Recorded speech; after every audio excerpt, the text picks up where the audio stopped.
Hello,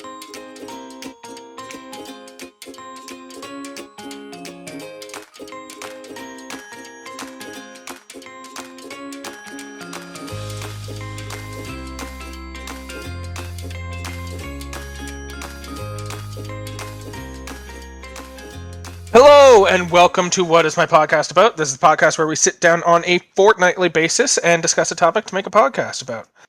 My name is Peter, and I am joined, as always, by Keith Ramsey. Hey. And Matthew Grace. Hello.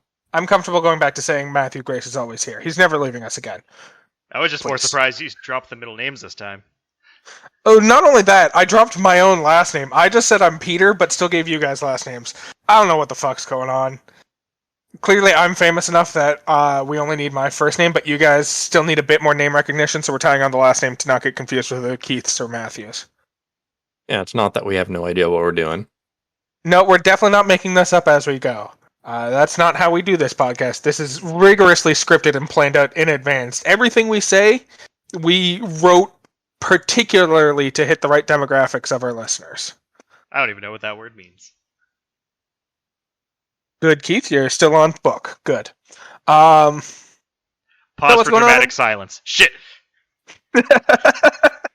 What's going on in the world, guys? What has been happening these past few times? Days, weeks, years, whatever time is. I have a very important question for you guys. Are you a fan of Dino Crisis? I'm going to let Matt field this one. Dino Crisis. I can't say I've ever played it. The PlayStation 1 game, which is just Resident Evil with dinosaurs?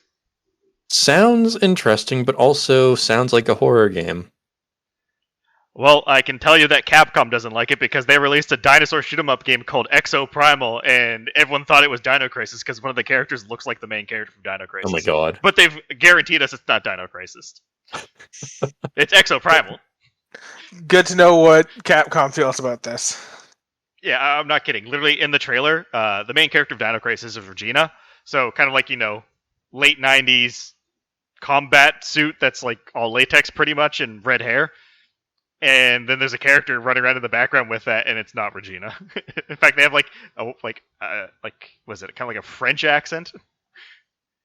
Nice. So it's not even like, oh, this is just Regina when she's like all scaled up. No, and then they're like, yeah, this is Exoprimal. It's a game about portals opening up and dinosaurs shooting out, which is still kind of Dino Crisis, but now it's kind of like Left 4 Dead but dinosaurs. Huh. All we know for sure is that it's definitely not Dino Crisis. Yep, that's the one thing for sure. It could be any other game, but it's definitely not Dino Crisis. Unfortunately. Maybe it's for the best. I know it is, but I'm still upset. That's fair, I guess. Who knows? You may get your new Dino Crisis.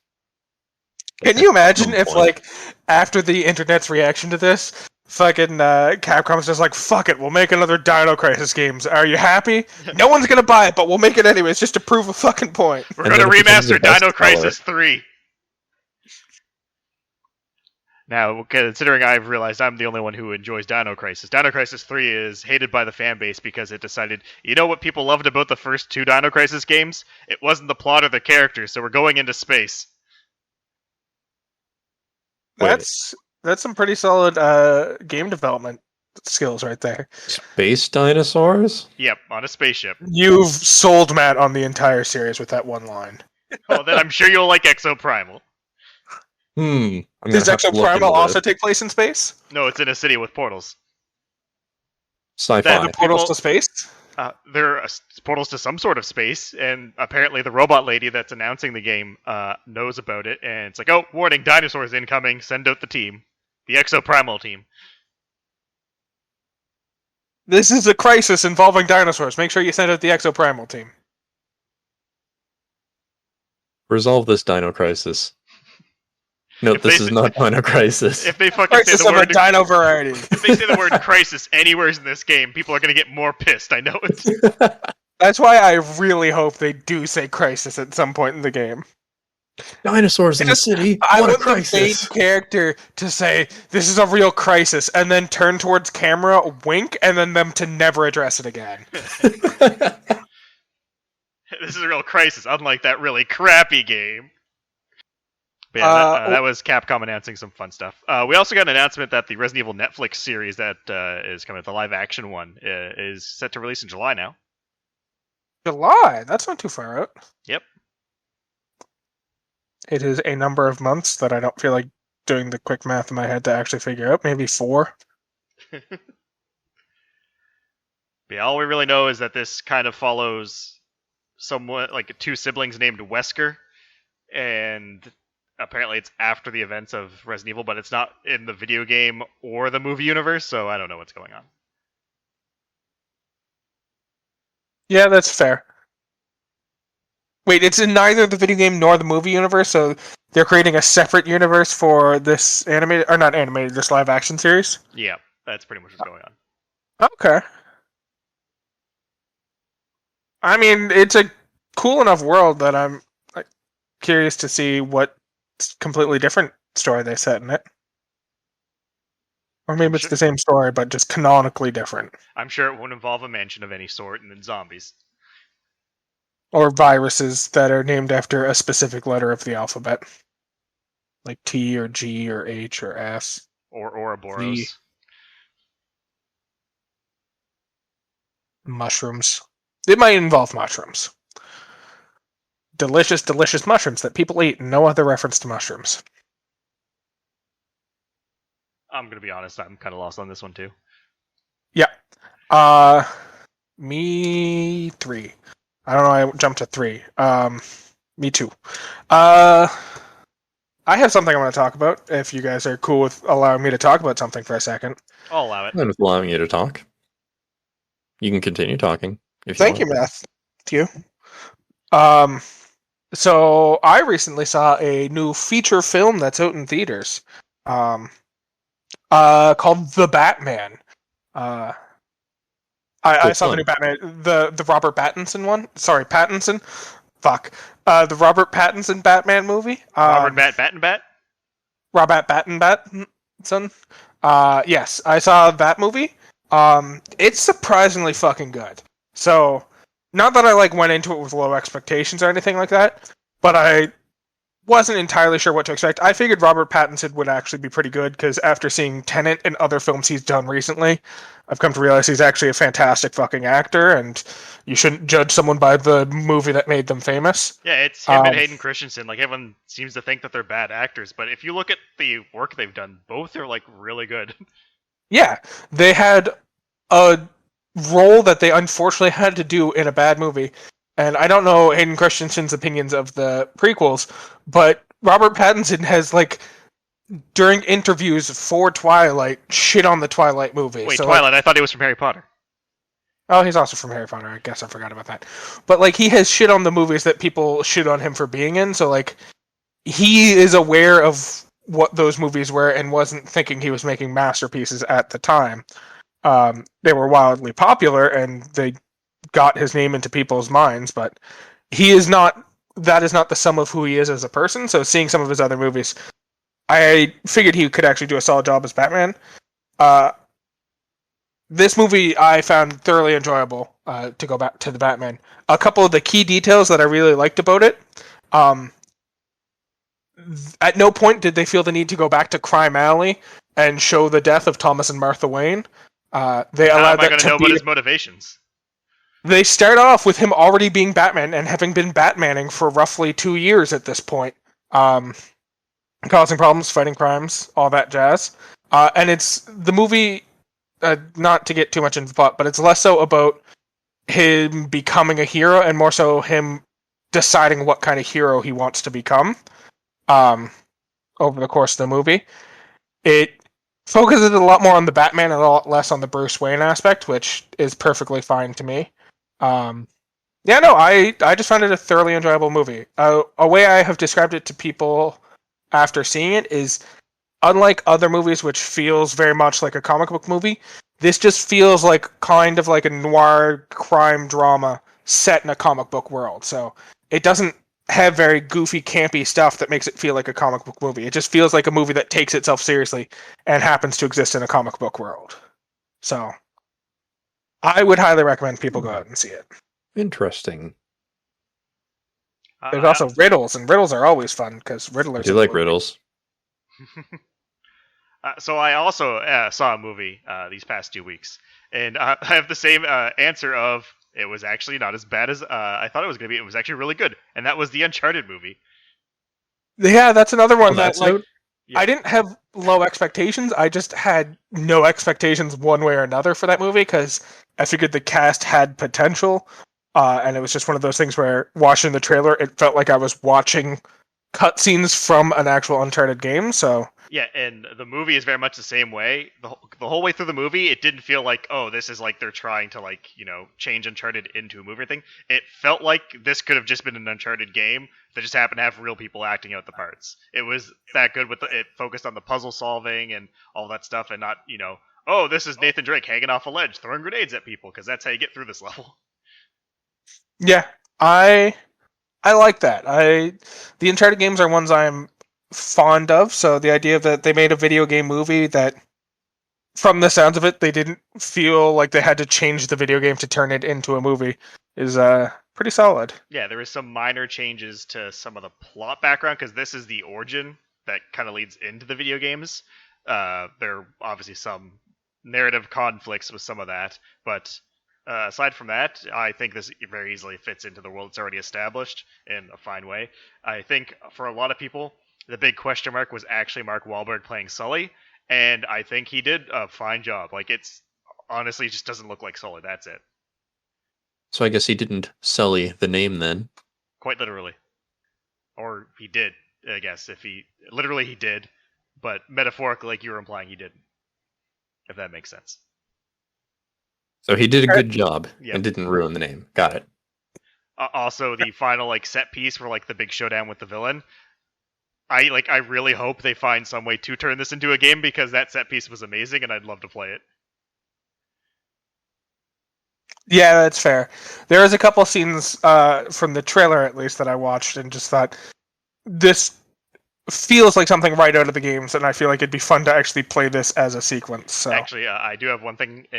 It's not really a spoiler. It's more of a cameo from Nolan North in the movie. But in the trailer, there's the scene where Tom Holland, playing Drake, is hanging out the back of a plane and clearly falls out of the plane.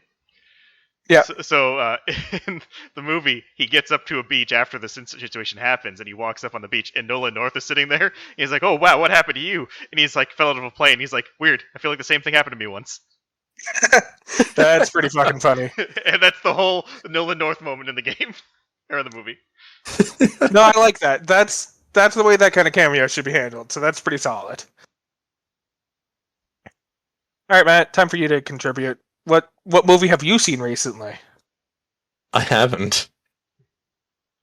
I literally have not seen a movie.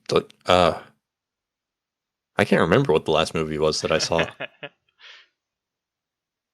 What was the last movie episode that we did? Oh no. Oh God. I don't think we've done one since before you left the podcast. I don't think we've done a movie in the time since you came back to the podcast. So that says a lot.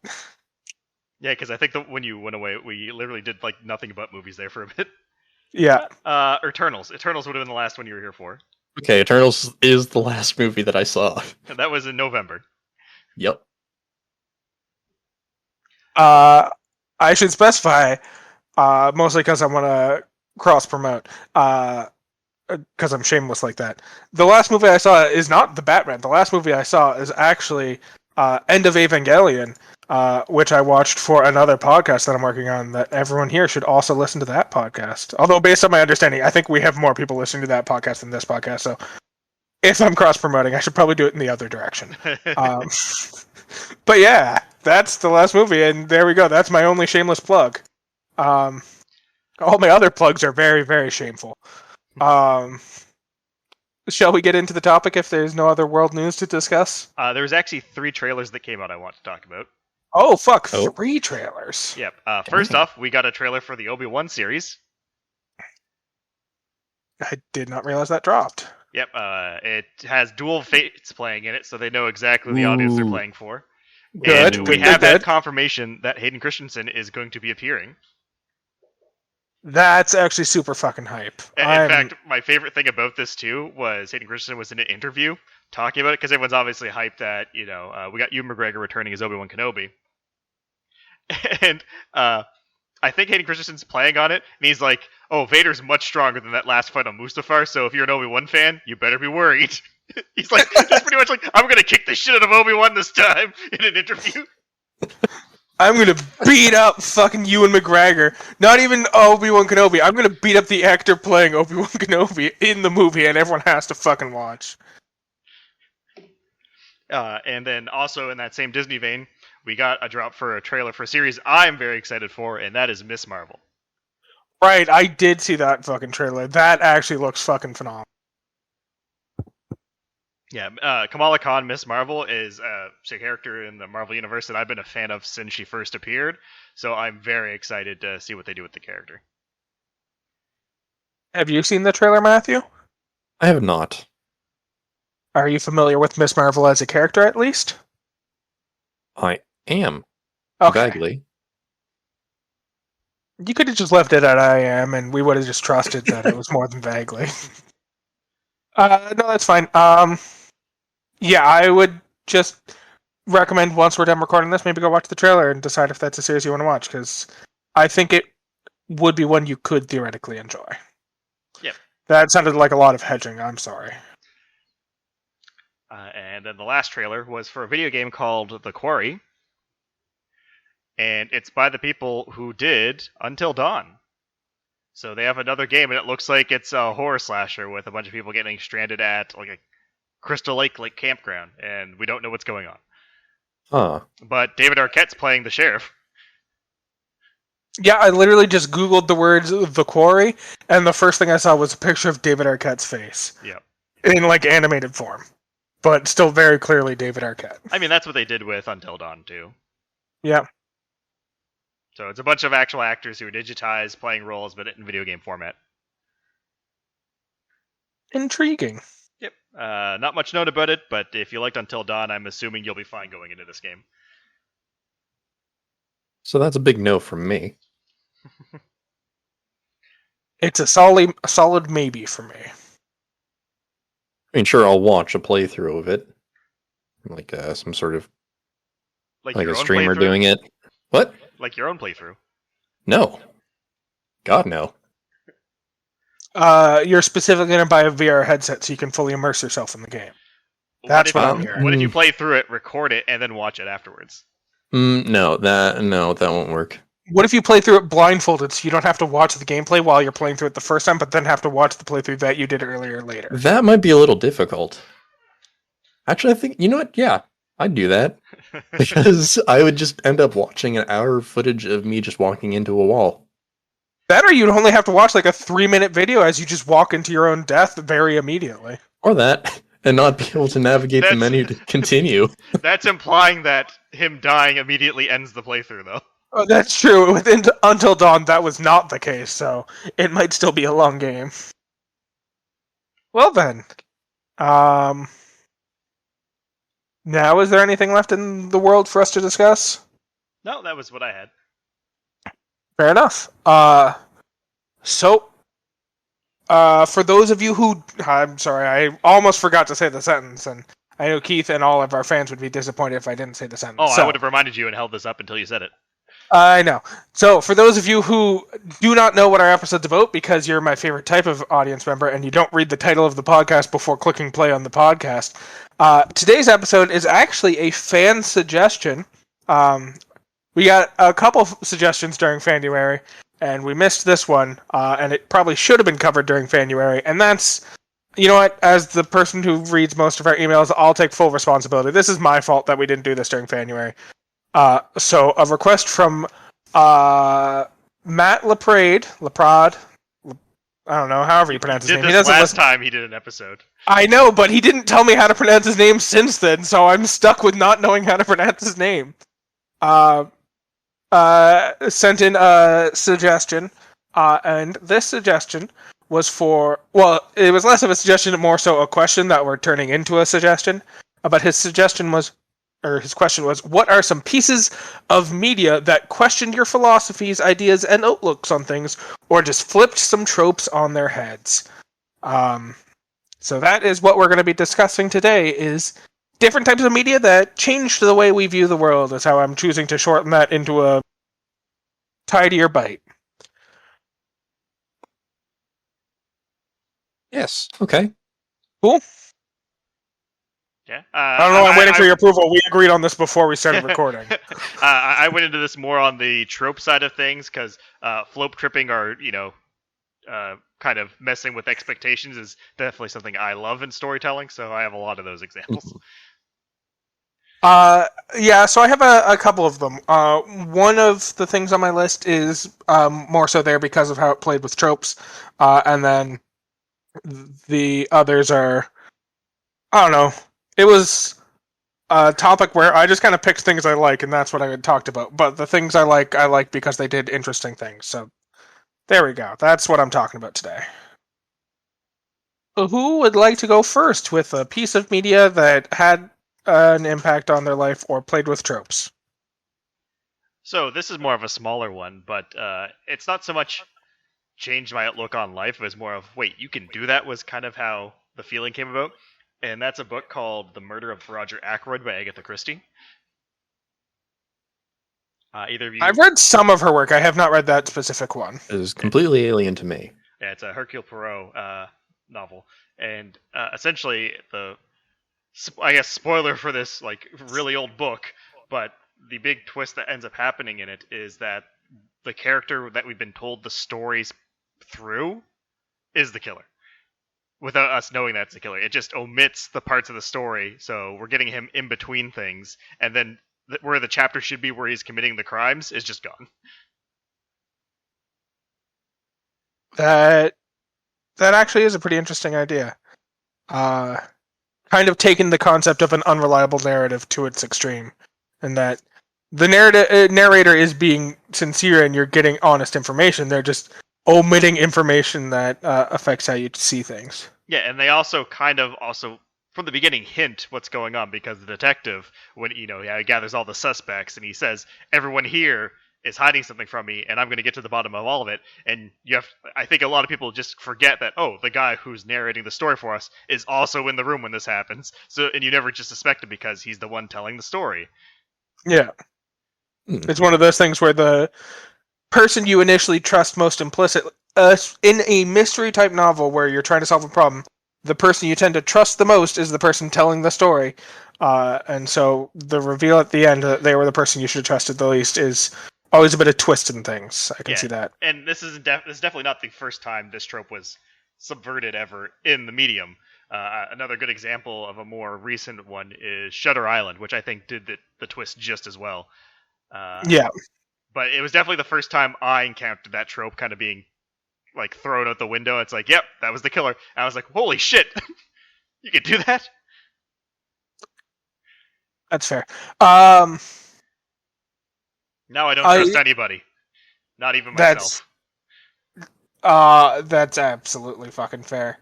It's one of those things I've had to start conditioning myself to do every time I read a mystery novel or watch a whodunit film, is I have to keep reminding myself that just because someone seems like they're the person trying to solve the mystery doesn't mean that they're not the person most directly involved in the mystery. Yeah, I mean, Heavy Rain does it too, with Scott Shelby being one of the four characters you play, who is also the killer. Yeah, you're playing the killer, who is all. However, you don't play him as the killer. You play him as the detective trying to solve the murders. When he's actually just getting rid of evidence. Yeah. Everyone is a suspect, even the ones that you trust the most. The thing to remember is when someone says everyone's a suspect, they're not saying everyone but me is a suspect, and you have to remember that they themselves are also a suspect, or at the very least should be in your mind. Yeah, but then why would Matt bring it up if he wasn't the suspect? Suspect of what? Matt is absolutely the suspect, and the crime is Matt's own disappearance from a couple months ago. You have no evidence of that. We'll see. I probably shouldn't say that on the podcast, because the reason you went disappearing is, if I remember correctly, the place where you work got like hacked or some shit, and it fucked with your entire database, and I don't want to suggest that you're somehow responsible for that, so I'm going to walk back what I said. So I have another thing I'll I can kind of bounce off of that one because it had a similar idea going on. And it's another book, well, specifically a book series, not just an individual book, but it's called the Mistborn Series. And so there was two things I really liked about this one, and that really kind of changed my view on stuff. The first one is this one played with prophecies a lot, in that early on you hear they keep talking about like the prophecy of the hero, and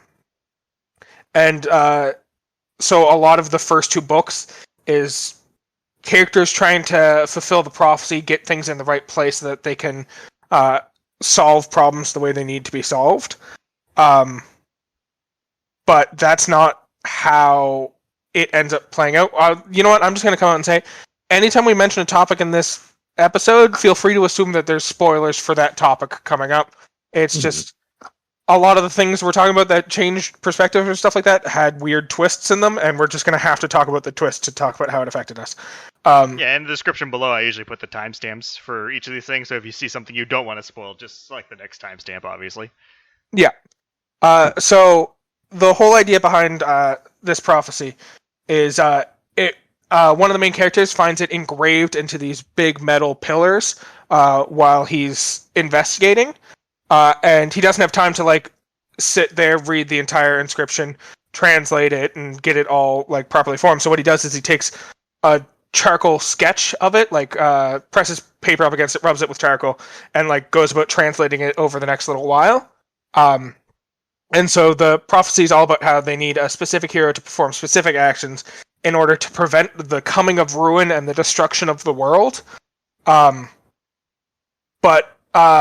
And a big part of that is they are going to have to find something called the Well of Ascension, and they'll have to stand in it to absorb its power, but rather than using the power for selfish reasons, they have to release the power out into the world so it can bring balance back to life or whatever.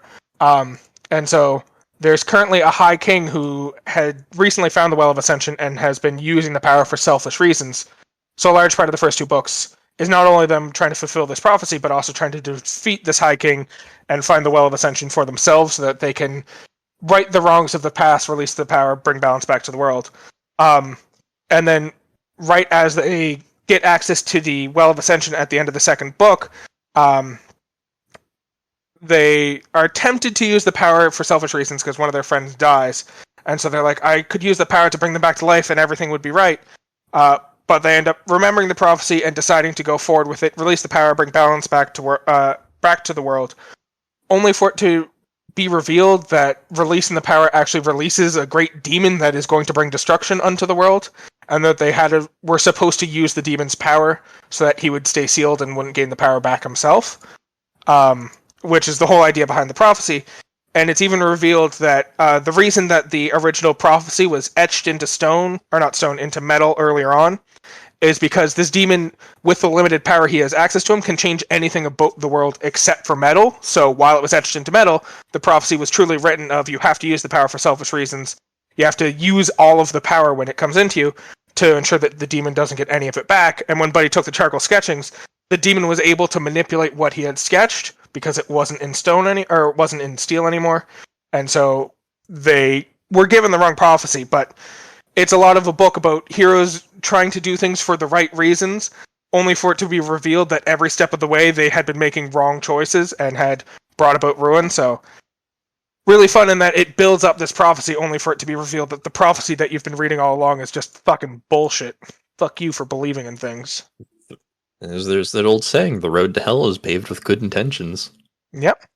But as I said, there's two things I really like about the series, and the other thing I really like with the series is this is the first series I've ever read that had a very rigid hard magic system, in that like other series, they're like magic can do stuff, and like when someone needs to do something, they just essentially use magic as an excuse for how it works.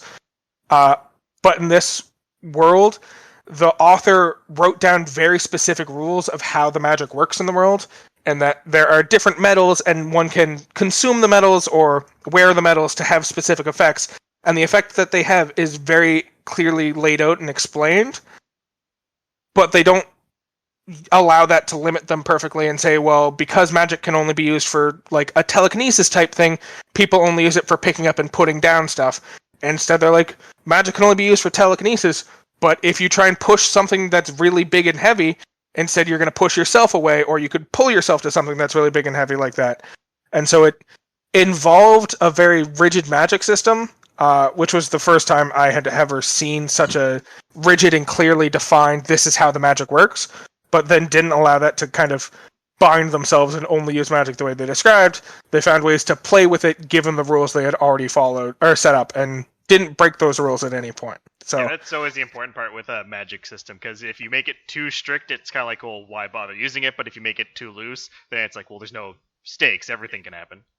yeah, so they managed to strike the right balance between it being a very rigid magic system where it was very clearly understood what the magic was capable of, but gave themselves enough room to play with it without breaking any of the rules they set up. So it's one of those ones that I found was the first one that kind of made me interested in creating magic systems of my own, because I read that and thought, this is really cool and it's really well defined, but still shows you how you can have that wiggle room to create cool situations with a well-defined magic system.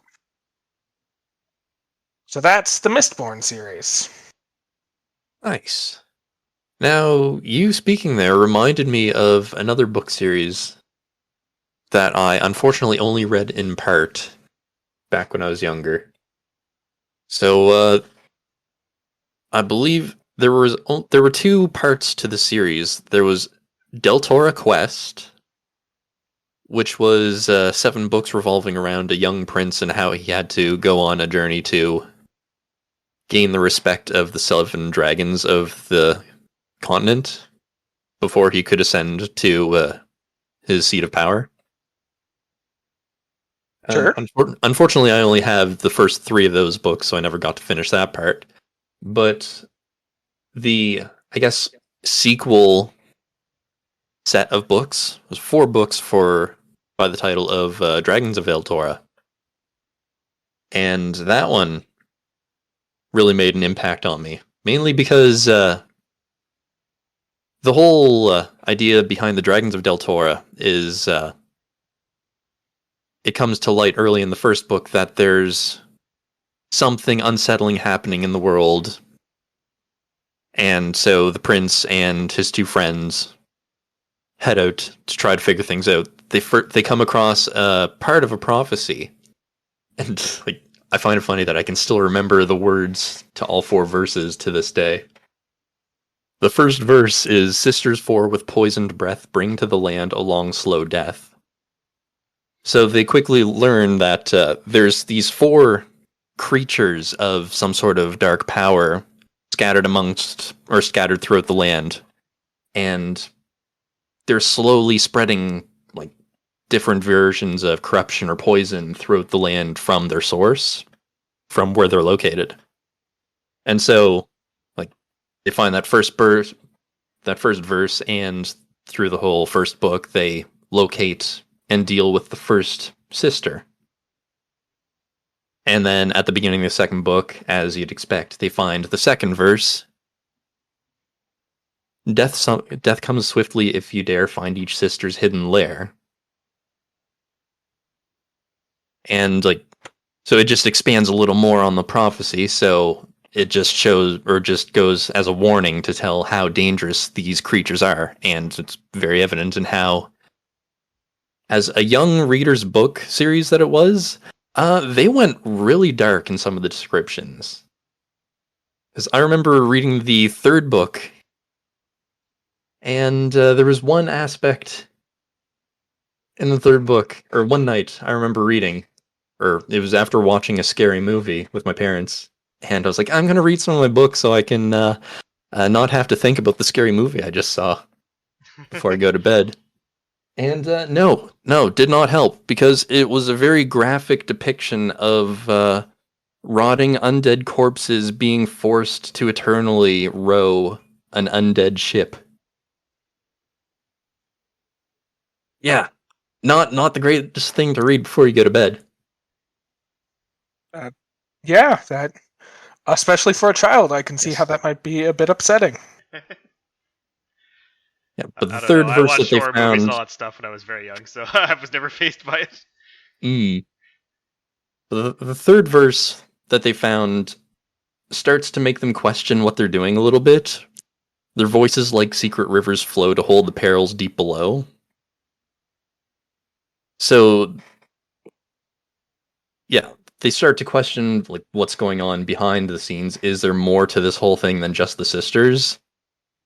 But then in the fourth book, they find the verse, "But when at last their voices cease, the land will find a final peace." Your first thought's like, okay, yeah, they're gonna beat the sisters and it's gonna get rid of the corruption for good.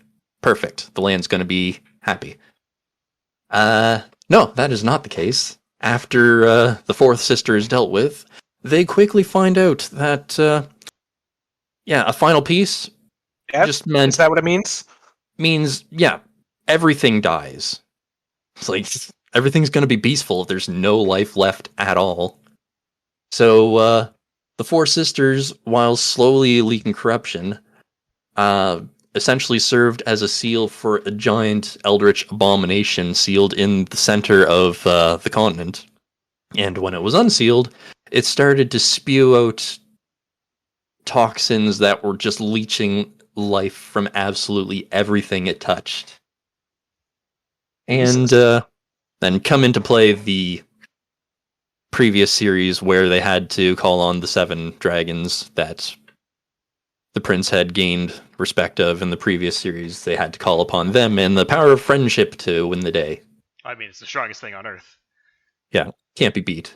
But yeah, Yeah, that whole thing just kind of flipped my mind.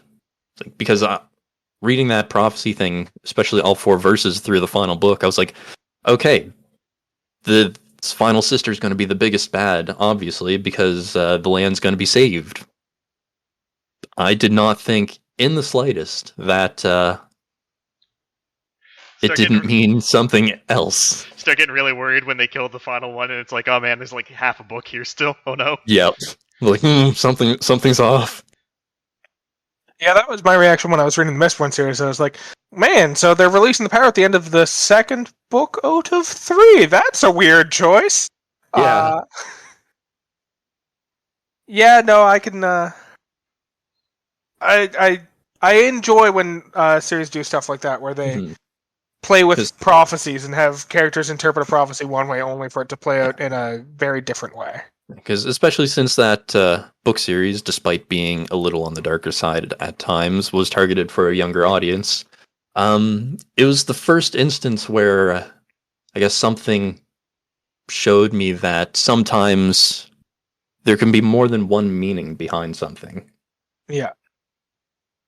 That actually makes me think about one of the suggestions I had for today, which is the video game Undertale. And I think I know where I think you guys know where I'm going with this.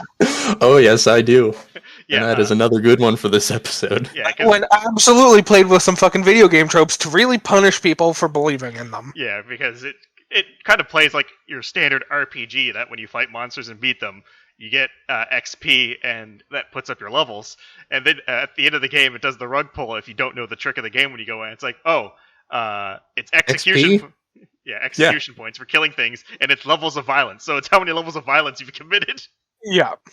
Because you can actually beat the game without killing a single thing, and that's kind of the true ending to the game. Because right in the 3 tutorial, possible endings. Yeah. In the tutorial, your first taste of combat, if you fight the dummy, then the person's like, no, that's wrong. You should never fight. Never resort to violence.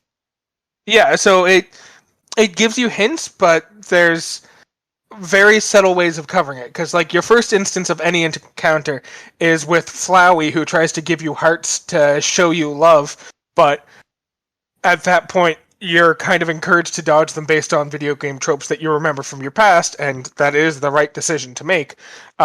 But then you're introduced to a mother figure who doesn't want you to fight and just wants you to stay at home and be safe. And so eventually when you do choose to run away, you do go through that training segment where she teaches you don't be violent to things, but you kind of get the feeling of that could very well just be her being an overly protective person who doesn't want you to leave the house. So it's very easy for you to get in the situation of, the first time you have a random encounter with an enemy, you're just going to fight them and defeat them. You're not going to try and peacefully walk away from this situation.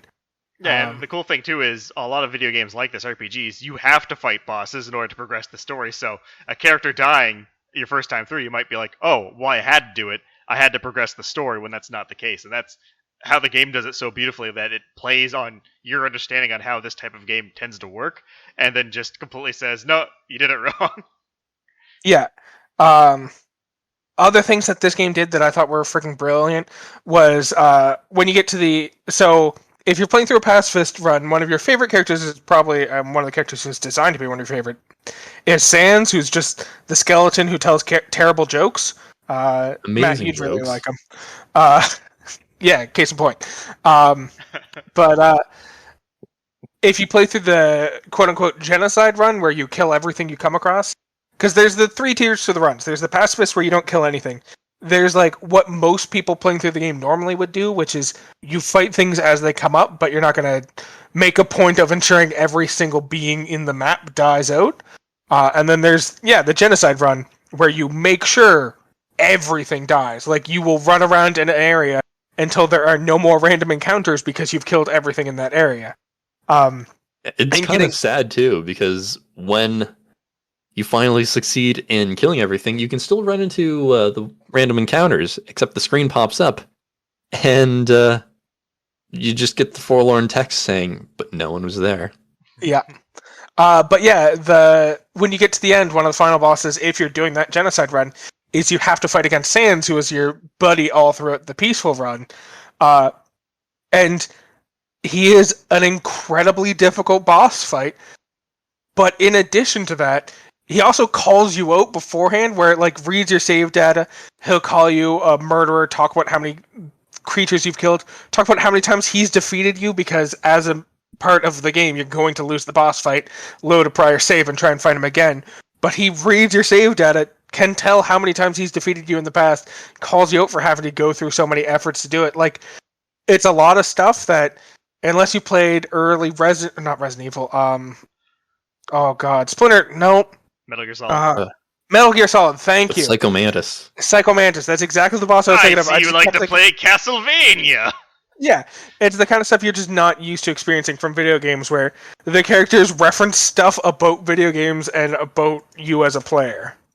So that was super cool. Yeah, it does a really good job of it, and again, Metal Gear Solid is actually another good example of the game doing that, where it kind of leaves the game and challenges your expectations. Now, the Metal Gear Solid one's kind of a minor one; it's like a oh shit moment. But another game that actually kind of does the whole messing with your expectations of what you're doing well is actually Bioshock. Yes. And then the question is like, are you playing the game because that's what you're supposed to be doing, or are you making a choice? Yeah, I would say it's less so with 2 and 3.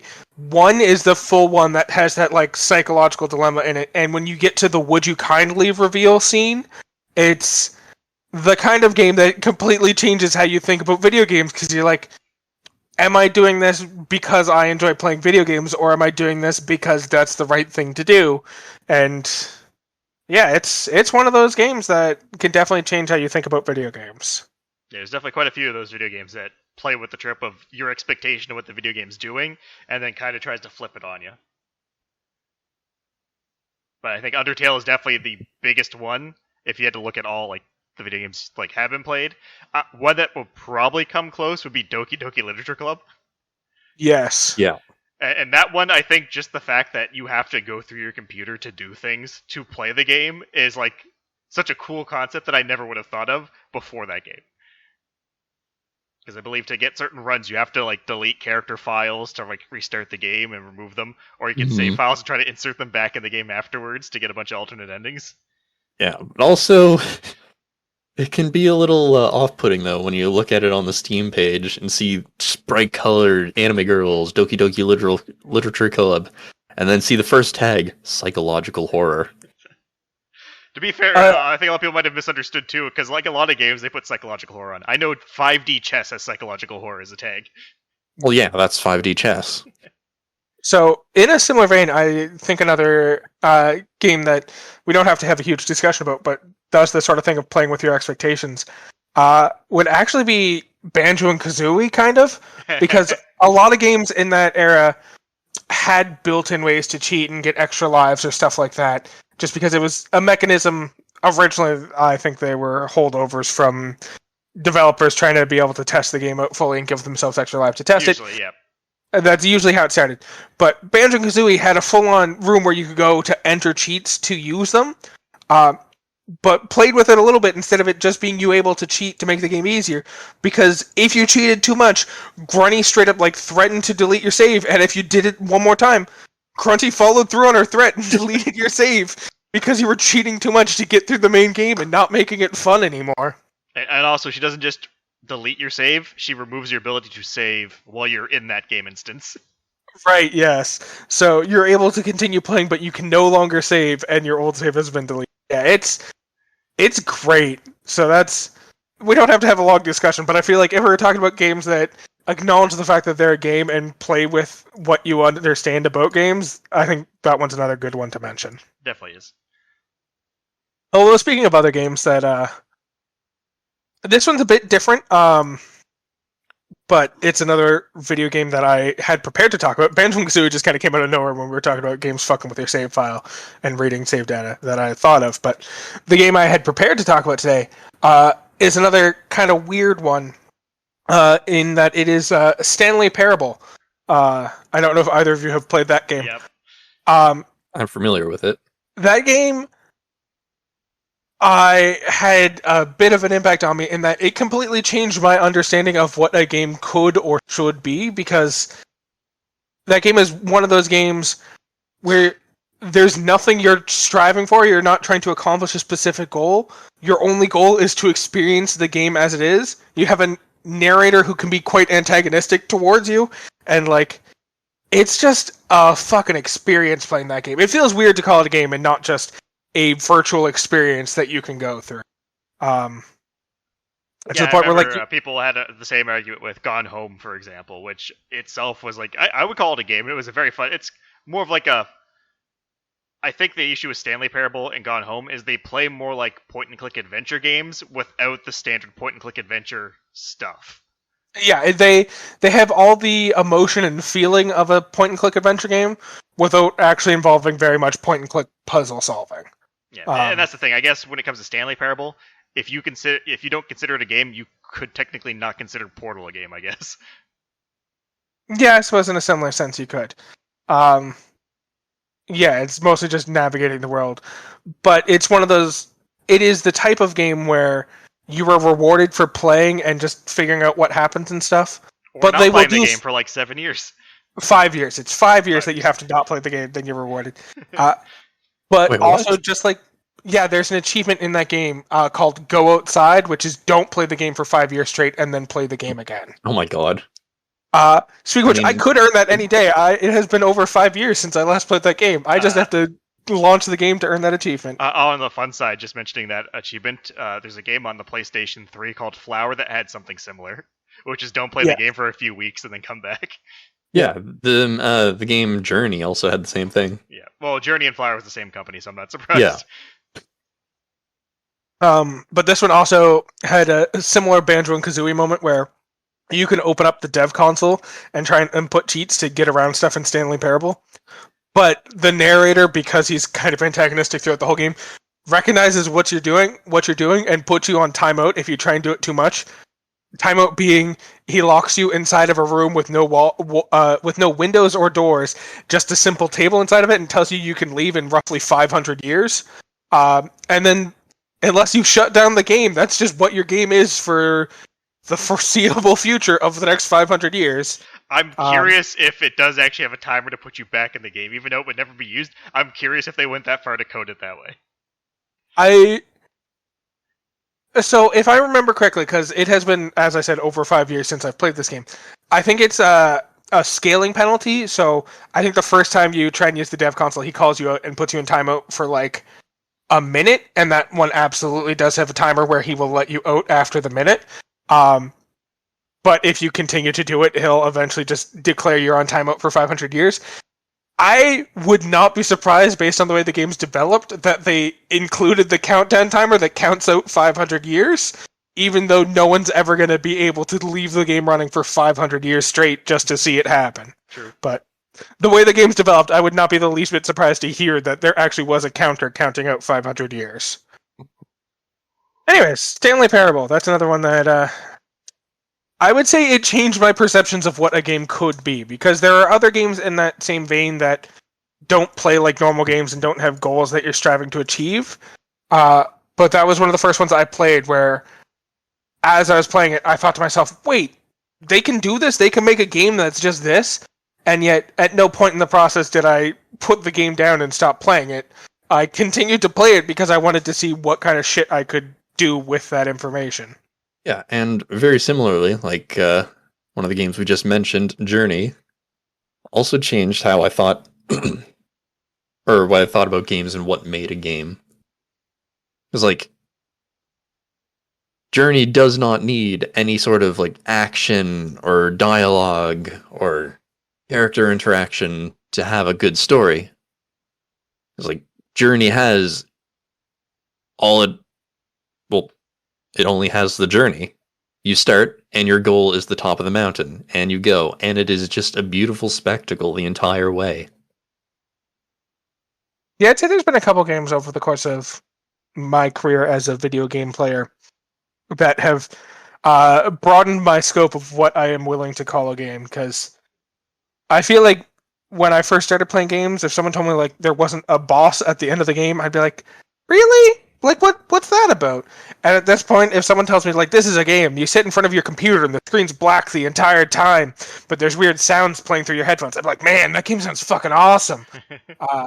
So, I think the stuff that I'm willing to count as a video game has changed very drastically over the years, to the point where I'd be willing to consider a lot of stuff that other people probably wouldn't consider a video games, and that's based purely on some very key pieces of my architecture as a person that have changed my perceptions on what a video game can be. There we go. That's me answering our fans' question of what pieces of media have changed your perceptions or philosophies. That sounded like the close of an essay. Jesus. Well, it wasn't the close because we're maybe halfway through this podcast. I don't know how long it's going to be or it's been. So there is an amount of podcast left before we're done anyways. Actually, on the topic of video games too, there is two more that I want to mention that are kind of close. And that's Metal Gear Solid 2 and Eternal Darkness for fucking with you while you're playing the game to think the game is broken. Broken or yes. sentient. Because Eternal Darkness does the thing where it'll make you accidentally delete your save file or blue screen and stuff like that, which it's tied to the sanity meter. And at first you think, oh, the sanity meter just means I'm going to see some weird shit, like heads floating, things exploding. But no, it will only do parts where like, oh, you just deleted your save file and shut it off, or the game blue screened, and no indicators really of what's going on, except for if you're really paying attention. The reason I put Metal Gear Solid 2 in that is it's the only game, because hell, Metal Gear Solid 2 in itself probably changed my perspective on a lot of things, especially if you go back now, because everything it talked about like, controlling populaces with media, that stories you make up, and algorithms to put people in the bubbles, is pretty much the whole plot of Metal Gear Solid 2, to the point that the one that's fucking with you in this way is the AI system that will make it sound like you died in the game. So it'll do the dead screen animation, but in the top corner where it would show your body, it's you still playing the game, so you have to know that the game's trying to get you to stop shutting itself off, essentially, because the AI is the game, and it's doing whatever it can to stop you from getting to the end of the game to shut it off. Yeah, speaking of Metal Gear Solid, the good old fish and mailed, that one, is a peak moment of the game making you think it's over by having the mission failed screen come up, but it says fish and mailed instead of mission failed, just so you have a subtle clue that the game's not actually over. Or Campbell, the AI version, will call you and say, the mission's over, you can turn off the game now. Yeah. We did it, you go home. So another one that's, it's more of subverting a genre type thing, and I'm sure you guys probably expected this from me, but the Scream franchise. Specifically, Scream 1. Of course. Because I think it kind of plays the same way as the Agatha Christie book, The Murder of Rodger Ackroyd, where the whole concept is horror movies and murder mysteries tend to have their ways because they have set tropes that tend to get followed. And in Agatha Christie, it did the unreliable narrator, when one of the rules of murder mystery is, the character we're following can't be the murderer. And then it's just like, well, fuck that rule, right? And Yeah. what Scream did was it took the tropes of the slasher genre, acknowledged them, and then not only did it subvert them, but it also then did them in ways that weren't the standard. So 2 killers was unheard of before the Scream movie. So that was something that people were like, oh, you can only have 1 killer. But nope, there was multiple in this one. Jamie Foxx's character as a whole just blatantly telling everyone what the rules are. Yeah. You can't have sex, you can't drink, you can't do drugs, and whatever you do, did not say you'll be right back. I'll be right back. That was probably my favorite part of the movie. Oh, it's great. The recent one that came out has a callback to that scene where a person's like, oh, I'm going to go get a beer, and he goes to go downstairs, and the person, he looks back, he's like, oh, well, when he's good, he's like, I'm going to get a beer, I'll be right back. And he stops at the door, looks over to the person, and they both just kind of point and going, ah! But yeah, I think a lot of that, though, was probably due to more so the writing of Wes Craven and not so much the movie itself. I think you can see bits of him doing this with other franchises at the time, which he was working on Friday the 13th, obviously. So I think very much this was his chance to kind of just play with the concept, and it came off very well, to the point that it's like, I think my idea of subverting expectations solely comes from what happened in Scream. Yeah, that's fair. It certainly seemed to do a very in-depth job of just that. Well, it was good enough that it revitalized the horror genre, which was pretty much on its way out at the time, too. I mean, that happens when you have, Friday the 13th 7 and Jason Goes to Hell 22. Yep. Alright, so another one for me. This one's a weird one and, kind of a deep cut depending on your views on certain topics. I don't think it's actually that deep of a cut. But have either of you played Legend of Zelda Phantom Hourglass? Yes. Yep. Okay. So that one, I definitely found very weird at points because as you're playing through it, you have to ascend this ghost tower, and you have a specific timer to ascend it. But every once in a while, you had to solve puzzles in ways that I was not considering was a valid way you could solve a puzzle. Like, there's a certain puzzle where you have a map in front of you, but the map seems to be inverted, and you have to find a way to copy it onto your paper below, but you also want it to be inverted. Yeah, and it's on a DS, and you spend a solid 30 minutes staring at this puzzle trying to figure out how to solve it. And the solution is to take your DS, which is folds in 2, and then close it so that you're essentially putting the game to sleep, but also pressing the 2 screens together. And then when you open it up, you have now pressed the puzzle from the top down onto the bottom to solve this puzzle. And it's just that was the biggest one that sticks out the most in my mind, but I do remember there being a lot of those little tiny puzzles where it's just you want me to do fucking what right now? And the solutions were just I never would have guessed that closing my DS the way I do when I'm done playing and I'm willing to put it to sleep and go away and do other things is exactly what I need to do in order to solve this puzzle and thus continue playing this game. There's a lot of those throughout the Zelda series. Not as many on the main console one. Yeah, it was more Phantom Hourglass and Spirit Tracks. Yeah, there's a lot of those on the handheld consoles. Little puzzles that work out in ways that kind of play with the device that they're being presented to you on. Oh, yeah, and there was also in the Oracle of Ages and Oracle of Seasons games, there was a shop in each of the games where there was one door that was open that you could play or that you could access, but there was one door that was always closed and no one knew how to access it. Then the Game Boy Advance came along. People plugged the game in to play on their new Game Boy Advances, and the door was open. It was the Advance shop that only opened if you were playing on a Game Boy Advance. I vaguely remember that, and that's just fucked. If you want to really talk about the main thing in Zelda that always keeps you thinking about reality, it's the windmill paradox. Oh yeah. Yes, that one broke my fucking brain as a child, in that you, as an adult, learn a song from a man who was driven crazy by this song, and then you go back in time and teach him the song to drive him crazy so that he can teach it to you as an adult. It's It's the song that only exists in a paradoxical loop. Yep. That song has changed how I think about time travel so much. Like, there's a similar thing in what's the series about the British people who an asteroid passes past Earth and then they get superpowers from it? Misfits. Fantastic that one. Four. No, Misfits. Yeah, Misfits. Thank you. The money, right? Yeah, the money. I've talked about this before. I haven't talked about it on the podcast, but there's specifically a character who, towards the end of the series, well, there's a character throughout the series who's called the Power Broker. So he gains the superpower where he can take other people's powers and then sell them to other people. And so he gives someone the power to travel back in time 5 years, and he's like, "You're going to need this power. I remember my first client came to me and paid me $5,000 for my first power. So you need to go back in time and pay me $5,000 to buy that power from me." And the character who's about to go back in time is like, "I don't have $5,000 to buy this power from me." He's like, "Don't worry. I've held on to the money that the first guy paid me ever since then as like a memory of what I went through. So I'll give it to you so you can go back in time to give it to me." It's like, where the fuck did that money come from? When was it minted? How does this money exist at all in time right now? The upsetting thing about that is they could have fixed it by just saying, "Oh, don't worry. I'll give you $5,000 that I have right now."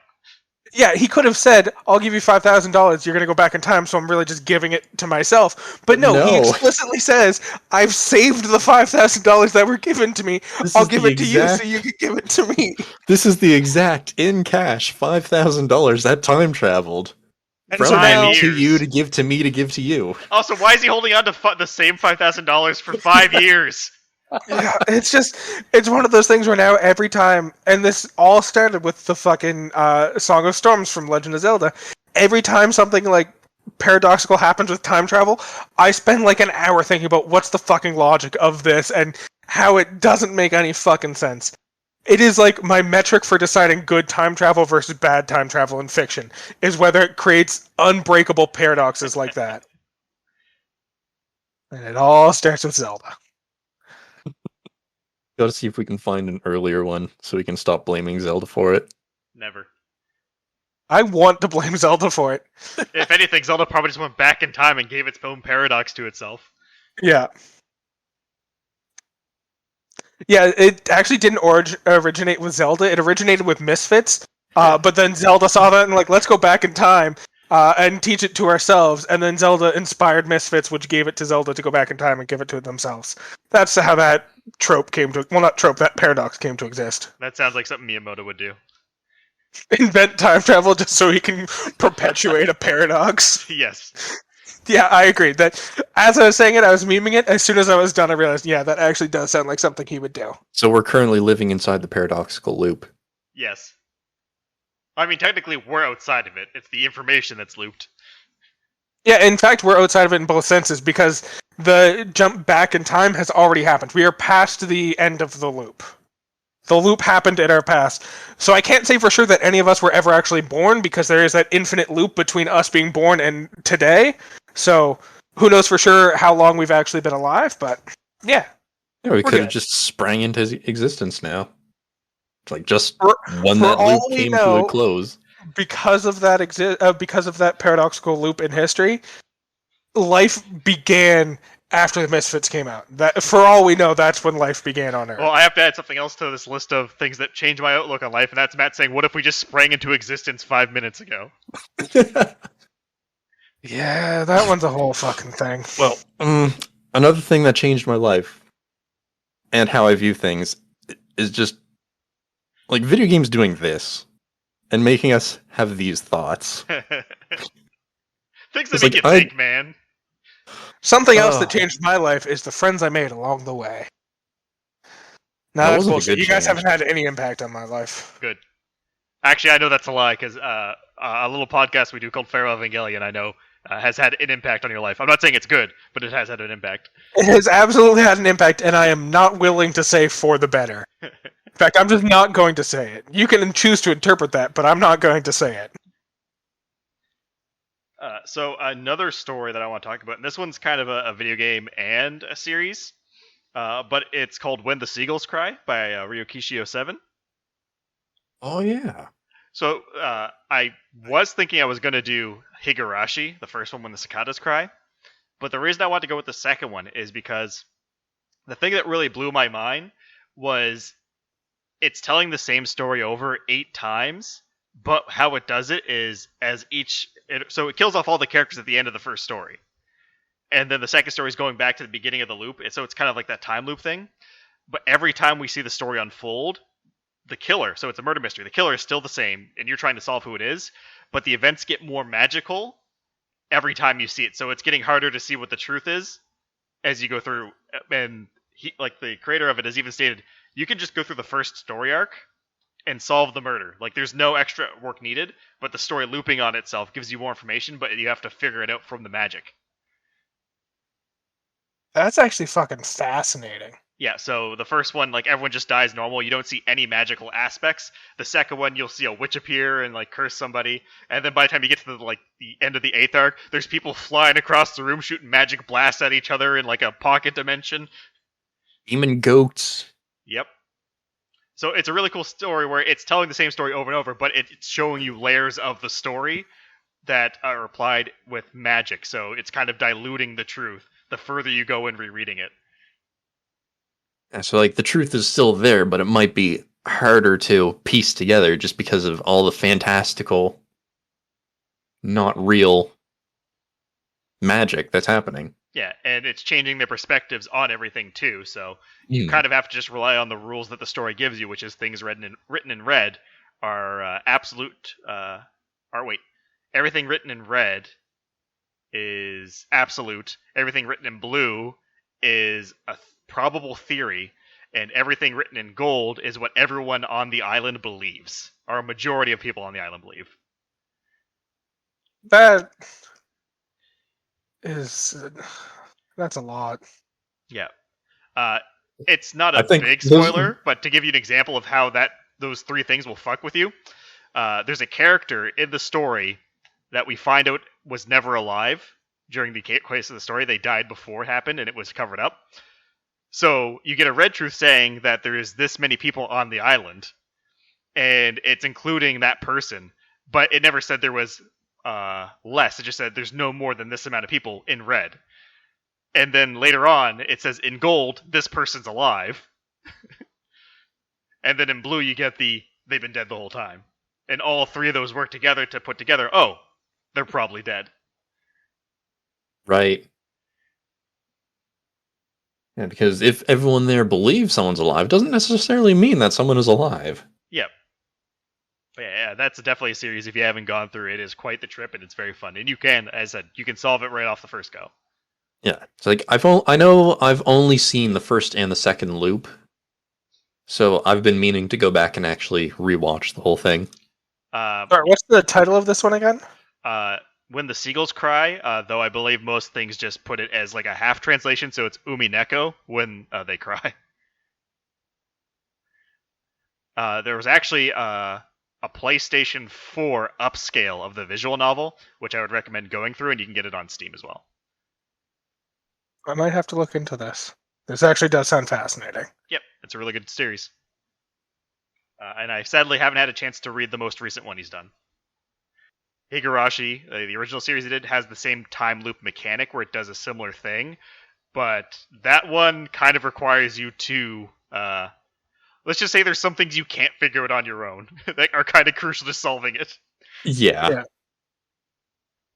So this next one's kind of a short one, and I feel like Matt's going to have not a huge amount to add to this conversation, but I don't know, maybe he's watched a Let's Play or 2. But PT is the next thing I want to talk about. Because that was a whole fucking thing playing through that the first fucking time. Of just like an endless loop where you're walking in circles and things change ever so slightly as you progress, and it's just... I would say, for something where I felt like I was in no danger at any point in it, I still felt incredibly uncomfortable the entire time and very scared for many parts of it, and It was a whole fucking thing. Well, So here's the fun thing about that. A lot of people recently found out that the uneasy feeling is most likely because the Lisa character that shows up is programmed to actually literally be behind you at every moment in the game except when you see her. that's That- fucked. Yeah, someone Ugh. broke the camera and looked out, and then through the whole game, she's always behind you, like just right my behind you. God. She's strapped to your back, so you can never see her, but until she actually pops up in other spawn locations when she disappears from your back. Oh my god. Fuck that. Matt, how much experience do you have with PT?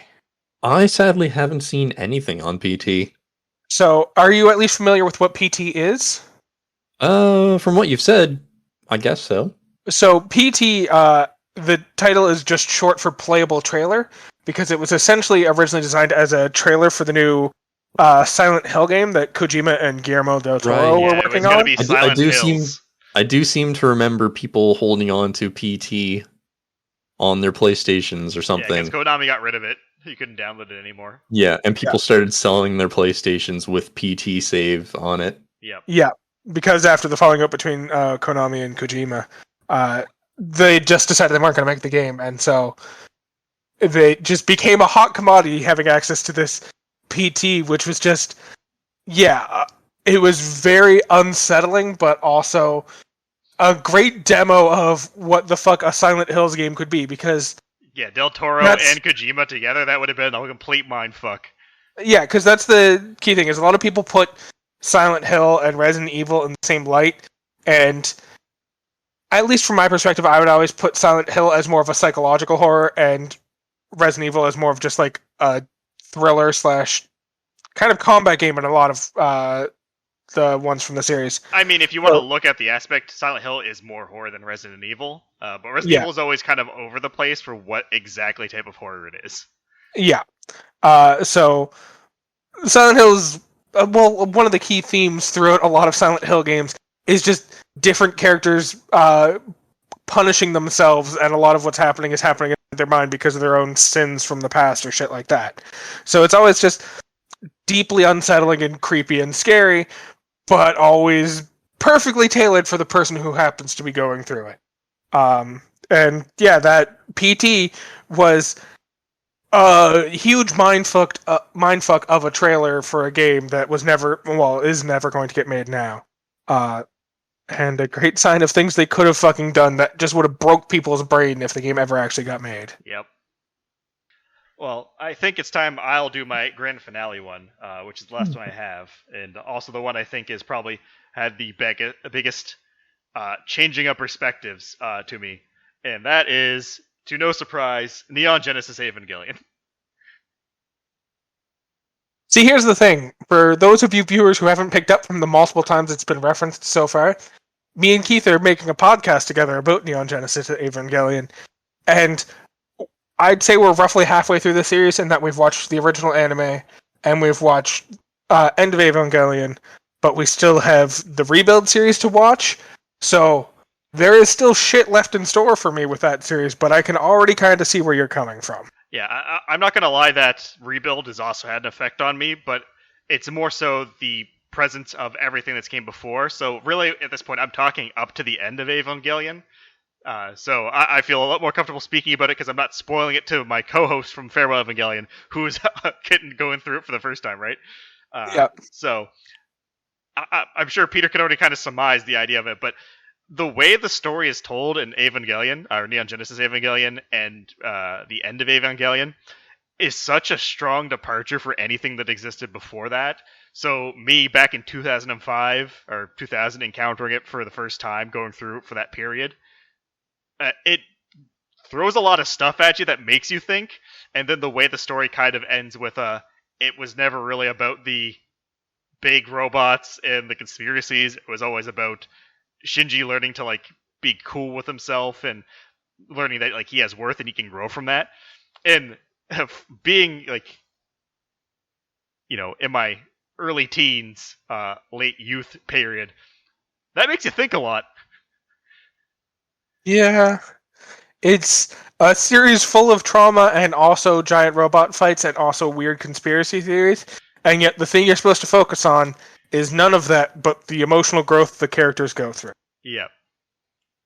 Which is fair, I guess.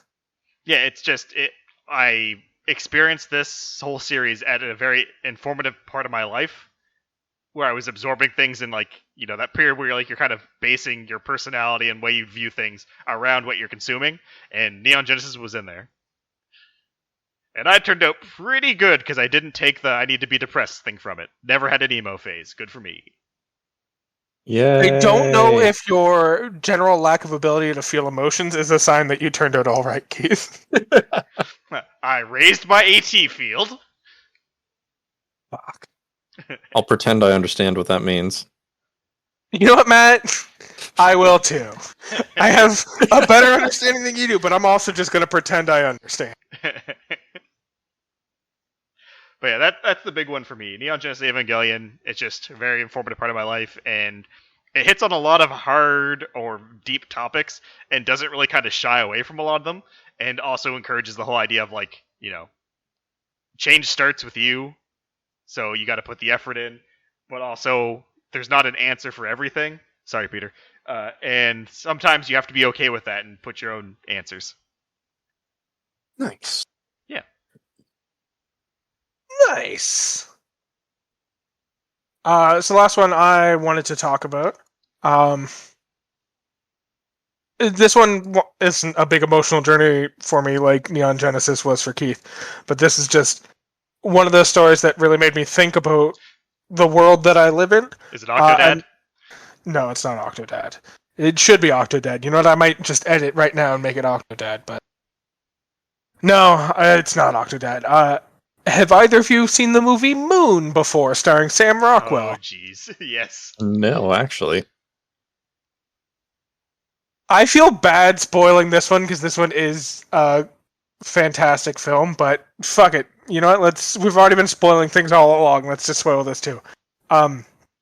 So Moon is a movie about a man who works as a miner on a 3-year contract on the moon. So they have this hugely automated facility on the moon that's specifically designed to mine helium-3 to replace all the fossil fuels we use on Earth that have been killing our planet and have been slowly running out. So they create a mining facility on the moon to mine helium-3 to power everything. And as stated, this facility is fully automated, except they need one human up there who can do general repairs. And so the story follows Sam Rockwell's character, who's just ending his 3-year contract to do that. And so we kind of follow his adventures on this planet. And very early on in the movie, we see him crash his rover into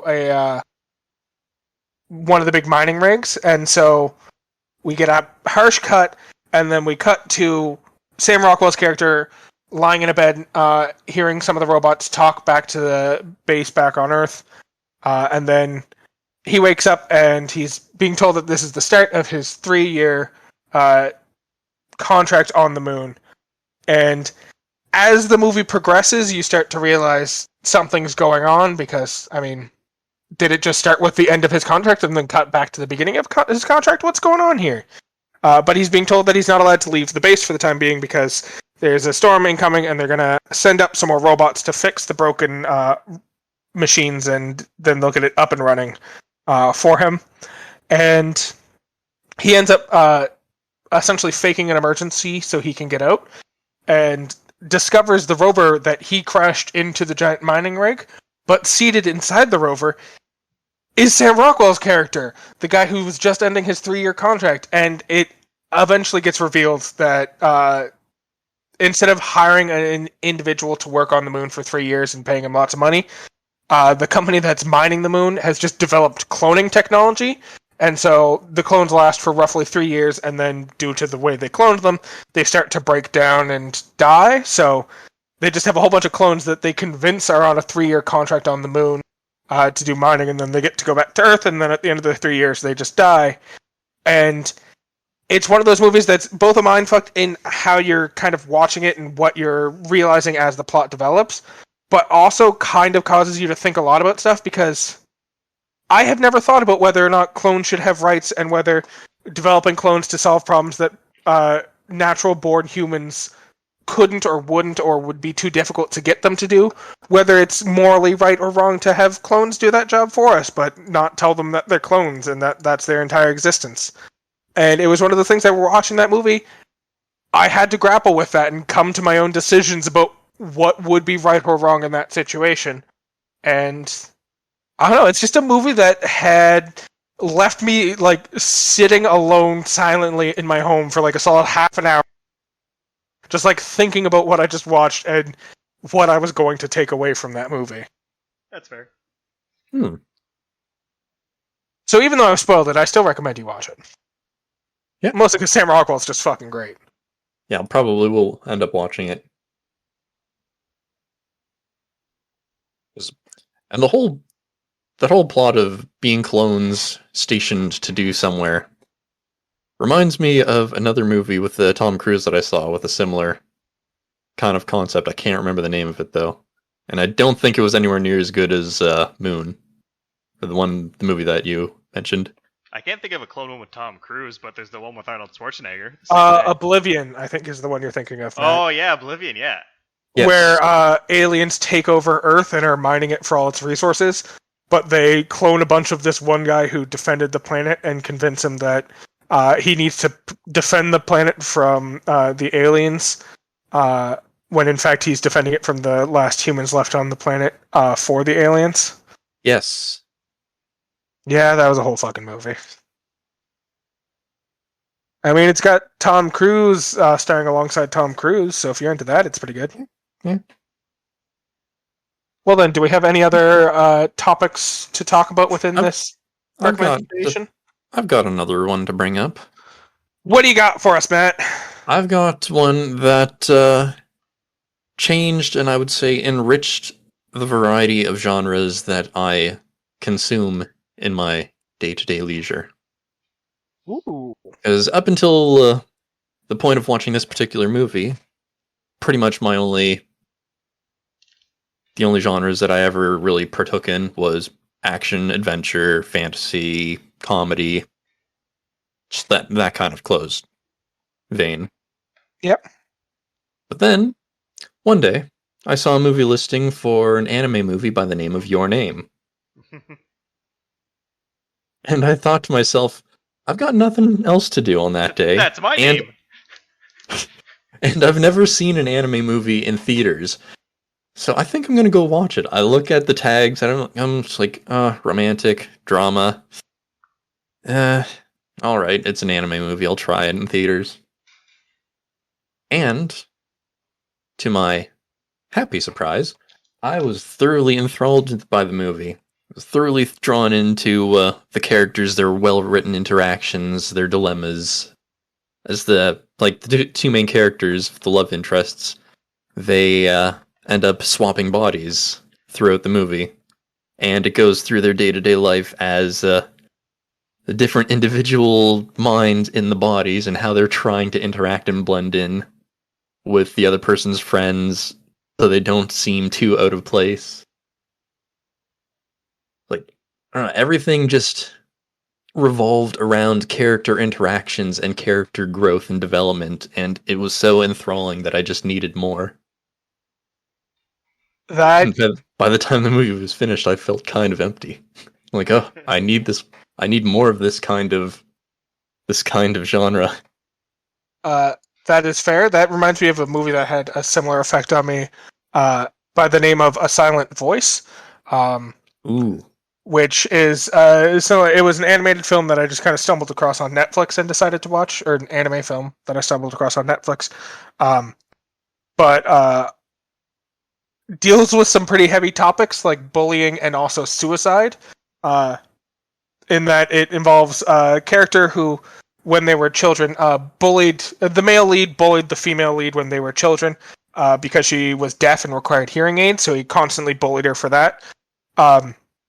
And then as he grows up, he starts to realize that his life's going nowhere and he's been a terrible person and maybe this is just what he deserves, so he decides to end his whole life, but backs out at the last minute and then stumbles across the girl he used to bully, and then it follows his growth as a person and his kind of path towards redemption. And and deals with some pretty heavy topics, as I said, but also deals with a lot of character stuff and character growth and all that jazz. And it was one of those things where the first time I watched it was at the beginning of the lockdown in 2020, and over the course of that first summer, I watched it 4 fucking times in one season. Because I was just like, I need to feel things right now, and every time I watch this movie, I end up in the fetal position crying, and that counts as feeling things, so I'm just going to watch this movie again.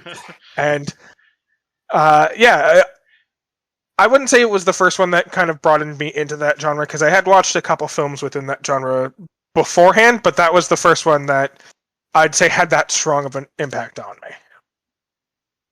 Yeah, it's fair.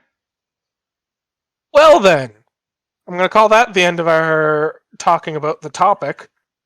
So, recommendations. What do we have for recommendations for things outside, or just things? What do we want to recommend to the world? I've got a recommendation of a game that just released as of recording yesterday. Oh? It's on Steam by an indie developer, and it is called Anno Mutationum. It's set in a cyberpunk setting, and it has a very interesting art style. It has a mix of pixelated graphics in a both 2D and 3D environment. And like the animations and just all the visuals are pulled off phenomenally for an indie developer. That sounds cool. What's it about? I'm still not entirely sure. I'm only at the beginning of the game. I haven't really gotten much further than the tutorial. And it sort of feeds you little bite-sized pieces as you go of both the overarching story. So all I know so far is that the main character that you play is suffering from a disease with no known cure that makes her break out in sudden violent outbursts. And I mean very violent outbursts. Like going berserk. Nice.